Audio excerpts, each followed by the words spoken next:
If what we saw in Sunday's final party leaders debate was a glimpse of how a Premier Andrea Horwath would perform in government, then the last person left in the province should just shut off the lights should the NDP win on June 7. Horwath has put a new spin on the old left-wing slogan, "Bread not circuses," except what the province needs is bread and butter government, and she increasingly appears prepared to deliver a circus. She derides 15 years of Liberal rule in Ontario that has grown our net debt by 134% to a projected $325 billion, and Horwath's solution is to just pile it on. Never mind the seniors on fixed incomes who cannot afford their hydro bills, let's make them subsidize the cost of daycare for a double-income family that can likely afford it. On one hand, Horwath tells us the debt is out of control, so how is her solution of more of the same going to work? Did we get the best education system with all that money spent? No. Do we have the best health care? No. Patients are now in hallways waiting for care. Did our lives become more affordable? That's an emphatic no. So in the race to replace the Liberals, Horwath is beyond more of the same. Her spending promises are scary. And she did herself no favors during the debate. Everyone is a liar, but her, of course.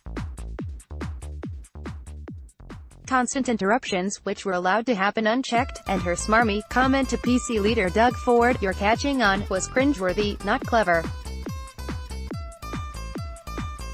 Premier Kathleen Wynne, on the other hand, showed up to Sunday's debate not only ready for battle, she once again demonstrated her experience and strong command of the facts. Wynne ably defended her government's record, even if she ignored it's been a fiscally reckless one. She chose to begin the debate by being unapologetic for certain decisions the Liberals have made over their term in government. The Premiers.